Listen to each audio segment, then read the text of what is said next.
All right, this is Kelly Borsheim. I have finally settled on the majority components of my still life painting with the pomegranate. I added an orange for a little bit of a lighter touch, but also a little bit more orange throughout the composition, and also a pear. And so anyway, I've done my drawing now using a very light purple pastel and on my campitura of a blue-green because I wanted an opposite color of this to add some interest in.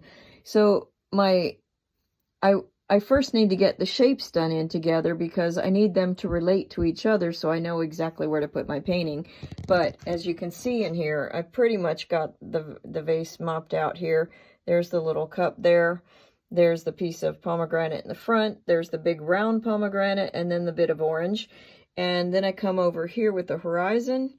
There's my grouping of 3 that I want to lead into the composition here. I don't worry about the background at this point.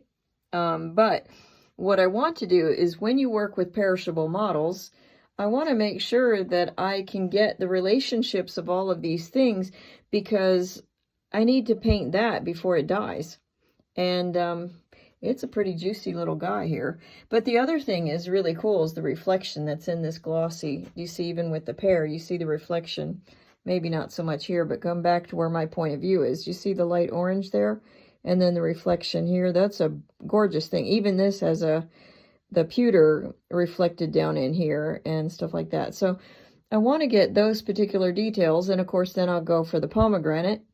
The dried... Well, this one has been dried for a long time. I've had that for years.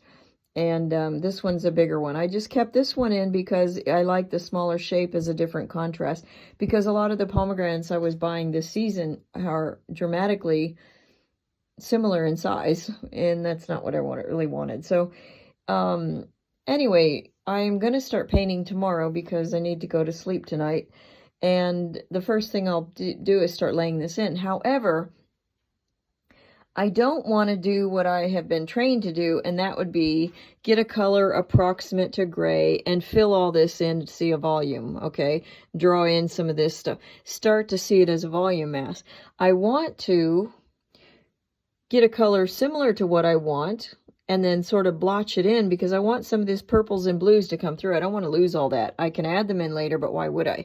So I purposely made a campitura that's a little bit bizarre and washy looking to aid in what I'm doing. And one thing that I learned, because I've not ever done a campitura this blotchy, let's say.